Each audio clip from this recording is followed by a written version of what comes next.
Bonjour Vincent Charlet. Bonjour. Vous êtes directeur du think tank La Fabrique de l'Industrie qui a publié une note et qui en prépare une deuxième sur la thématique de l'investissement en France. Alors tous ces travaux partent d'un constat simple. Depuis 2 ou 3 ans, l'investissement accélère en France et pourtant on voit très peu d'effets sur la croissance. Alors comment expliquer cette situation? Est-ce que cela veut dire qu'on investit mal en France dans des dépenses improductives? Alors déjà, il faut insister sur le premier point. L'investissement, et notamment l'investissement industriel, est dynamique en France, qu'on a parfois tendance à oublier. Mais c'est vrai que les résultats ne sont pas au rendez-vous en termes de gains de productivité, en termes aussi de renouvellement du parc productif. Il y a encore une énigme là à résoudre. On ne comprend pas pourquoi on a un investissement dynamique en entrée et aussi peu de résultats tangibles sur le terrain. C'est vrai. Est-ce l'amour de la pierre, ce penchant très français pour l'immobilier, qui est en partie responsable de la situation? Non, a priori non. On le dit beaucoup, mais les entreprises françaises investissent moins dans l'immobilier et le foncier que leurs équivalentes européennes, d'une part.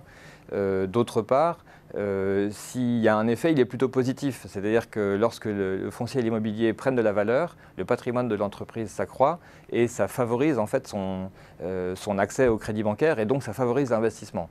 Donc a priori, on peut écarter cette hypothèse. Alors, est-ce qu'il faut aller chercher une partie de l'explication dans la conformité réglementaire, dans les projets de mise en conformité réglementaire qui pèseraient trop lourd? C'est une deuxième explication qu'on entend très souvent et elle nous paraît au mieux très fragile. D'abord, encore une fois, les indicateurs agrégés ne permettent pas de la corroborer.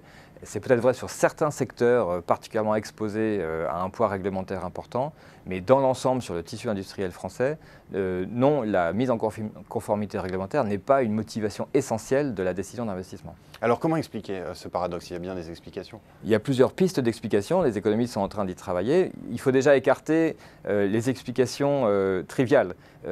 Par exemple, ça serait un simple effet cinétique, le temps qu'il faut entre la reprise de l'investissement et la reprise de la croissance.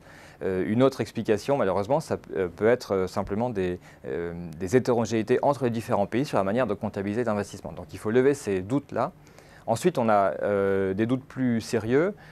Le premier d'entre eux, c'est à propos de l'hétérogénéité des entreprises.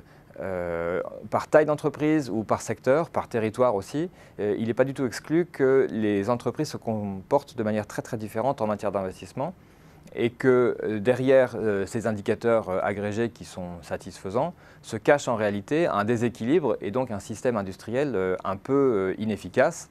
Par exemple, ça fait partie des hypothèses à confirmer, si les filières sont organisées entre des donneurs d'ordre puissants et dynamiques et des tissus de sous-traitants qui le sont moins, on peut expliquer que l'investissement moyen soit élevé et que les gains de productivité ne soient pas au rendez-vous. Il y a une autre explication qui est dans les nouveaux visages ou les nouvelles formes de l'innovation. Maintenant que la France et les économies européennes ont rattrapé leur retard technologique par rapport aux États-Unis et au Japon, alors l'innovation prend des caractéristiques différentes et doit être financée de façon différente.